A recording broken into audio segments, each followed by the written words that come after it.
ইতিমধ্যেই যেমন বিপ্লবী ওয়ার্কার্স পার্টির সাধারণ সম্পাদক সাইফুল্লাহ সাহেব আসছেন, জেএইচডি সাধারণ সম্পাদক শহীদুদ্দিন মোহাম্মদ স্বপ্ন আছেন, ওনাদের senior vice president Siraj Mia আছেন, নাগরিক পক্ষের সাধারণ সম্পাদক শহীদুল্লাহ কায়সার আছেন, আমাদের কেন্দ্রীয় কমিটির সদস্য আব্দুল রাজ্জাক আছেন। ওনারাও একটু একটু বলবেন। তো কি প্রশ্ন করেছেন? বলেছেন যে এই যে মব জাস্টিস হচ্ছে বা আপনি যে ঘটনাগুলোর কথা উল্লেখ করেছেন, এগুলোর পেছনে বা সরকারকে অস্থিতিশীল করার জন্য, রাষ্ট্রকে অস্থিতিশীল করার জন্য পেছনে কোনো ষড়যন্ত্র আছে কিনা?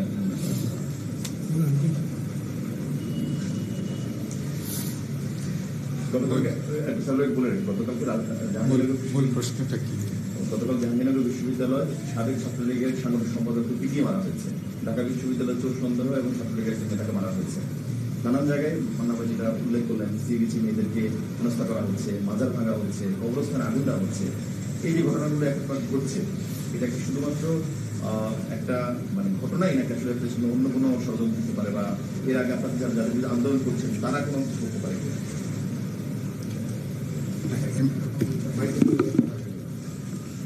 এমনি তো আপনাদের গণমাধ্যমে ইতিমধ্যে তো বেশ কিছু রিপোর্ট আমরা দেখতে পেয়েছি, যে রিপোর্টগুলো উদ্বেগের এবং খুবই উৎকণ্ঠার। এই জায়গা থেকে যে কোথাও কোনো নাগরিক, তিনি যে পেশার যে ধরনের মানুষ হোক না কেন, তিনি এখনো পর্যন্ত নিরাপদে কোথাও যাবেন, কোথাও থাকবেন, চলাফেরা করবেন, দেখা যাচ্ছে যে এখনো পর্যন্ত তার চলাফেরা এখনো কোনো নিরাপদ নয়। তার জানমালেরও যে নিরাপত্তা, সেটাও এখনো নানা দিক থেকে আক্রমণের মুখে, সেটাও এখন হুমকির মুখে। 5ই অগাস্টের পরে, গণঅভ্যুত্থানের পরে যে একটা ললেসনেস যেটা তৈরি হয়েছে, আমার ধারণা নানা ভেস্টেড গ্রুপ তারা এই পরিস্থিতির কিছু সুযোগ তারা গ্রহণ করছে। এর সাথে সমাজের নানা দঙ্গল থাকে, লুম্পেন লোক থাকে, উচ্ছন্নে যাওয়া নানা ধরনের মানুষ থাকে, তারাও এসব পরিস্থিতির তারাও একটা সুযোগ গ্রহণ করে। আর আপনি যেটা বললেন যে এর মধ্যে কোনো ষড়যন্ত্রের কোনো বিষয় আছে কিনা, সেটা থাকাটা খুব অসম্ভব না। কারণ যেখানে আইন শৃঙ্খলা রক্ষাকারী বাহিনী এখনো পেশাগত দায়িত্বটা পালন করছে না, যেখানে অন্যান্য ল এনফোর্সিং এজেন্সিস তারা এখনো পর্যন্ত তাদের দায় দায়িত্বের মধ্যে পুরো মাত্রায় তারা আসতে পারেনি, সেই জায়গা থেকে নানান ধরনের শক্তি, রাজনৈতিক, অরাজনৈতিক, বহু ধরনের শক্তি এখানে তারা কাজ করতে পারে। এ ধরনের ঘটনা বাংলাদেশে নতুন না। পৃথিবীর নানা দেশে যখন এ ধরনের পরিস্থিতি তৈরি হয়, বিভিন্ন মতলববাজ, বিভিন্ন ফন্দিবাজ লোক, স্বার্থান্বেষী গ্রুপ, এদের নানা ধরনের ইন্টারেস্ট কাজ করতে পারে, তারাও এই পরিস্থিতির সুযোগ গ্রহণ করতে পারে। সত্যি সত্যি এর মধ্যে কোনো রাজনৈতিক ইন্ধন আছে কিনা, একটা পরিস্থিতি তৈরি করে যে ফ্যাসিবাদী শক্তি কোনো না কোনোভাবে এদের ফিরে আসার জন্য একটা জমিন তৈরি করা মনস্তাত্ত্বিকভাবে, সামাজিকভাবে সে ধরনের কাজ করছে কিনা, এটা দেখার দায়িত্ব সরকারের। সংশ্লিষ্ট তাদের গোয়েন্দা সংস্থা আছে, বাহিনী আছে। এগুলোকে আমি মনে করি বিচ্ছিন্ন বিক্ষিপ্ত ঘটনা বলে এগুলোকে এড়িয়ে যাওয়া, পাশ কেটে যাওয়ার কোনো সুযোগ নেই। মান্নাভাই হয়তো বলেছেন গতকাল মাইনুদ্দিন আহমেদ খান বাদলের তার কবরে যে ঘটনা, এটা অকল্পনীয়, এটা আমরা প্রচণ্ডভাবে বিক্ষুব্ধ। এবং আমরা বলতে চাই যে এই সংস্কৃতি যদি চলে, তাহলে বাস্তবে বরং এগুলা হচ্ছে আসলে এই অভ্যুত্থানের পাশাপাশি তো পাল্টা অভ্যুত্থান থাকে, বিপ্লবের পাশে যেমন একটা প্রতি বিপ্লবের ঘটনা থাকে, এগুলো বহু ধরনের শক্তি, যারা কোনো সামাজিক বলতে পারেন মানুষের কোনো গণতান্ত্রিক ধারার তারা কোনো শক্তি নয়। এদের ব্যাপারে দলমত নির্বিশেষে প্রত্যেকে সচেতন থাকা দরকার, ঐক্যবদ্ধ থাকা দরকার। যেখানে ঘটনা সেখানে প্রতিরোধ করা দরকার। আর ঢাকা বিশ্ববিদ্যালয়ে যে ঘটনা সংঘটিত হয়েছে, বা আপনি জাহাঙ্গীরনগরের আপনি যে ঘটনা বললেন, মব জাস্টিসের কথা বলে এগুলাকে হালাল করা, এরকম একটা তৎপরতা আমি কিন্তু লক্ষ্য করেছি যে এরকম ঘটনা হতে পারে। এটা বলে দায়িত্ব এড়ানো, ঘটনাকে পাশ কেটে যাওয়া, ঘটনার যে গ্রাভিটি, তো সেই গ্রাভিটিকে আমলে না নেওয়ার একটা তৎপরতা, এটা আমরা লক্ষ্য করেছি। আমরা গণতন্ত্র মঞ্চের দিক থেকে এসব ঘটনায় আমাদের তীব্র নিন্দা জানাই, প্রতিবাদ জানাই। আমরা যেমন চেষ্টা করব এসব ঘটনা প্রতিরোধ করার জন্য, দেশবাসীকে আমরা বলবো যেখানে ঘটনা এবং সেখানে তাৎক্ষণিকভাবে তাদের বিরুদ্ধে প্রতিরোধ করে তুলে তাদেরকে ধরে এনে গ্রেপ্তার করে তাদেরকে আইনের আওতায় যাতে আমরা আনতে পারি। আর এইসব ব্যাপারে রাজনৈতিক দল, ছাত্র, তরুণ থেকে শুরু করে সমাজের প্রত্যেকেরই পাবলিকলি প্রকাশ্যে খুব বলিষ্ঠ অবস্থান নেওয়া দরকার। কোনো ক্ষেত্রেই এগুলোকে আমরা অনুমোদন করব না। এটার সঙ্গে যে যুক্ত থাকুক, যারাই থাকুক না কেন, প্রত্যেকে আমরা আইনের আওতায় প্রত্যেকে আমরা নিয়ে আসবো এবং সে ব্যাপারে আমরা উদ্যোগ নেব। কাটাছেঁড়া, পোড়া কিংবা পোকার কামড়ে আমার আস্থা স্যাভলন অ্যান্টিসেপটিক ক্রিম। এর দ্বিগুণ শক্তি ইনফেকশন প্রতিরোধ করে আর ত্বক রাখে কোমল। আপনারা দীর্ঘদিন একসঙ্গে বিএনপির সঙ্গে আন্দোলন করছেন, এখন যেটা প্রেক্ষাপট তৈরি হয়েছে, এখন সেই আগামী দিনে বিএনপির সঙ্গে আপনারা জোটবদ্ধভাবে নির্বাচন করার কোনো চিন্তা করছেন না? যদি মন সম্পন্ন করেন আবু ইউসুফ সেলিম আছেন, আমরা চারজনই বলবো, সংক্ষেপে বলবো।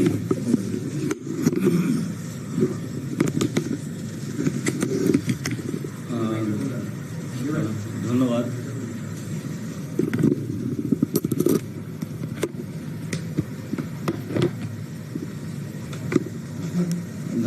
আপনি যে প্রশ্নটি করেছেন সেই প্রশ্নে আমরা বিএনপির সাথে 31 দফা সংস্কার প্রস্তাবের ভিত্তিতে ফ্যাসিবাদের বিরুদ্ধে লড়াই করেছিলাম।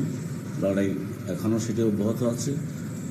আমাদের যে সর্বশেষ 1 দফা, তার ভিতরে ফ্যাসিবাদের পতন এবং রাষ্ট্রের সংস্কারের 2টি দাবি সংযুক্ত ছিল 1 দফার ভেতরে। তার ভিতরে একটি দাবি আমাদের অর্জিত হয়েছে, ফ্যাসিবাদ বিদায় নিয়েছে, কিন্তু তার 1 দফা আরেকটি অংশ যেটি যে ফ্যাসিবাদী শাসন ব্যবস্থার পতন বা এটিকে উচ্ছেদ করা, সেটি কিন্তু এখনও বহাল তবিয়তে আছে।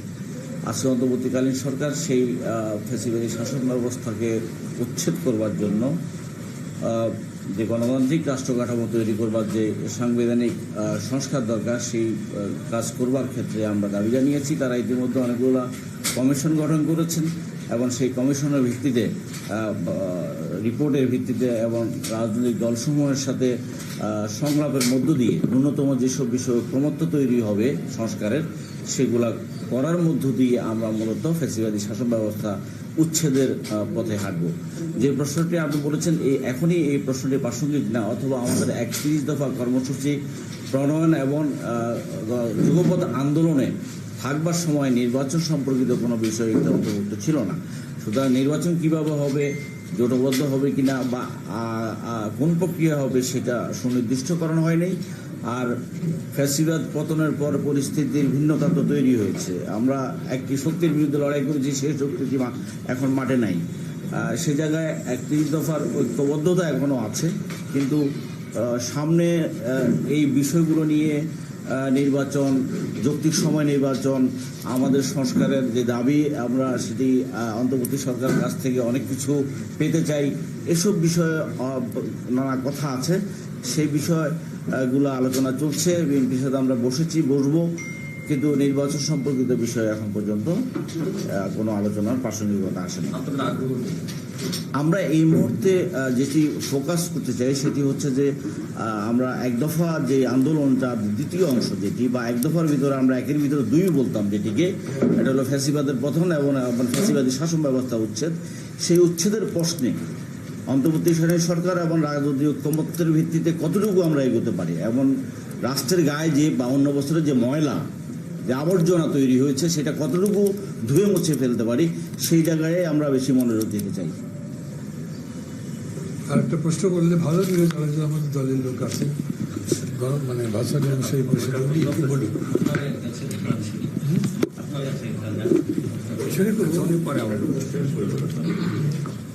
আমরা আসলে কেমন এখন যে সরকার রয়েছে, সেই সরকারের অনেক ধরনের রাজনীতি করছেন, দলের সামনে এই সরকার ক্ষমতা নিয়েছে, আমরা আসলে ব্যাখ্যা করেন। আমরা দীর্ঘ 17 বছর যে আন্দোলন করেছি ফ্যাসিস্ট বিরোধী, সেই আন্দোলনের চূড়ান্ত ফলাফল এই ফ্যাসিস্ট সরকারের পতন। তারপরে তত্ত্বাবধায়ক সরকারের প্রধান হিসেবে ডক্টর ইউনূস ক্ষমতা নিয়েছেন। আমরা তাকে সার্বিক সহযোগিতা করার কথা বলেছি, আমরা তাকে সমর্থন দিয়ে যাচ্ছি এবং সেটি যৌক্তিক কারণে, এবং আমরা চাই যৌক্তিক সময়ের মধ্যে সে সংস্কার করবে এবং বাংলাদেশের মানুষকে গণতন্ত্র ফিরিয়ে দেবে। আমরা সকল প্রকার এই বিচার বহির্ভূত কর্মকাণ্ডের বিরোধী, বিচার বহির্ভূত যে কোনো হত্যাকাণ্ডকে আমরা সমর্থন করি না। আমরা চাই বাংলাদেশের আইনের শাসন প্রতিষ্ঠা হবে, সেটি আমাদের অন্তর্বর্তীকালীন সরকার শুরু করবেন। আর্মিকে ম্যাজিস্ট্রেসি ক্ষমতা দেওয়া হয়েছে, কিভাবে দেখছেন?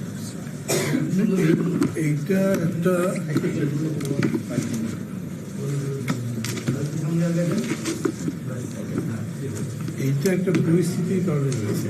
এবং আশুলিয়া সহ সাভারে গার্মেন্টসের সমস্যা হচ্ছিল, পুলিশ তো নাই, ইন্ডাস্ট্রিয়াল পুলিশ তো নেই, আর্মি আছে ঘুরে বেড়াচ্ছে, তাদের ম্যাজিস্ট্রেসি বডি অ্যারেস্ট করতে পারে না, ইনফ্যাক্ট ওরা অ্যাকশন নিচ্ছে না। তখন গার্মেন্টস মালিকরা বলেছিলেন যে যদি তারা অ্যাকশন না করে তাহলে এদেরকে থামানো যাবে না, এটা কত পুষ্কারি জায়গা আছে। তখন সরকারের সিদ্ধান্ত নিয়েছিল যে আর্মিকে একটা ম্যাজিস্ট্রেসি পাওয়ার দেওয়া হবে। আমি মনে করি এটা দেওয়ার পরে আর্মি এরকম কোনো বাড়াবাড়ি করে যে জোর করে গিয়ে গ্রেপ্তার করছে বা নির্যাতন করছে, কিন্তু এইটা এবং তার সাথে সাথে বিজেপি মিলে যে উদ্যোগটা নিয়েছে তাতে আশুলিয়াতেও 20টা কারখানা যখন বন্ধ আছে, সেটা আবার এক এক কারণে বাকিগুলো সবই চালু হয়েছে। আমি মনে করি যে এই পদক্ষেপে মানে খুব বিরোধিতা করবার কিছু নেই, তবে এই পরিস্থিতিটা নিয়ন্ত্রণে এসে গেলে সামরিক বাহিনীর হাতে ম্যাজিস্ট্রেসি পাওয়া না থাকাই ভালো মনে করি, যত তাড়াতাড়ি এটা তারা নিষ্পত্তি করতে পারে। আমি একটা কথা একটু বলি, যদিও সবাই বলেছেন, সেটা হচ্ছে যে মানে একটা খুব বড় মাপের চেঞ্জ হয়েছে, তো এই চেঞ্জটাকে আমাদের নিজেদের অ্যানালিসিসও করতে হবে। আমরা লড়াই করেছি ফ্যাসিবাদের বিরুদ্ধে, সেই লড়াই জয়যুক্ত হয়েছে প্রথম পর্যায়ে। দ্বিতীয় পর্যায়টা একেবারে একটা থিওরিটিক্যাল ইন্টেলেকচুয়াল লড়াই, মানে সংস্কার বিষয়টা ইটসেলফ এটা খুবই মানে সমাজকে বদলাবো বাই লজ, বাই কনস্টিটিউশন, অন্য সব কিছু মিলে এই লড়াইয়ে মেধার দরকার, মেধার চর্চার দরকার। এবং সেই জন্যে আমরা মনে করি যে এখন ঠিক আগের প্রেক্ষাপটটাই, যে প্রশ্নটা আপনি করেছিলেন নির্বাচনের নির্বাচন বা কী করতে যাবো, এইগুলো এখন বিবেচনা করছি না। আমরা ভাবছি যে মানে সেই পরিবেশটা কিভাবে তৈরি হতে পারে যাতে নির্বাচন করা যায়, ওইটার উপরেই জোর দিচ্ছি। এবং সেই জন্যই আমরা আমাদের নিজেদের জোটের কথা বলছি যে আমরা একটা কমন অ্যাপ্রোচ করতে পারি কিনা। তারপরে আমরা এটা চাইবো যে আমাদের যে যুগপথ ছিল তার উপরে একটা কমন অ্যাপ্রোচ করতে পারি কিনা, যে এই সংস্কার চাই। এবং তারপরে সংস্কার তো আরও লম্বা সময়, সারা জীবনেই সংস্কার করবে। কিন্তু এখনকার মতো ফ্যাসিবাদ থেকে গণতন্ত্র উত্তরণের জন্য মানে একটা নির্বাচন যথাযথভাবে হবার জন্য সংস্কারগুলো হওয়া দরকার। সেই সংস্কারের ব্যাপারে আমরা যৌথভাবে কাজ করি। এখন এরকম না হলে মানে বিএনপিতে নির্বাচন করবো কী করবো তো পরের প্রশ্ন আসবে, সেটা বাদ দিচ্ছি না। তবে এই মুহূর্তে আমাদের কোনো যুগপথ আন্দোলন নাই, সেরকম কোনো কেস নাই। আর্মির ব্যাপারে একটা কথা একটু বলতে চাই। আমরা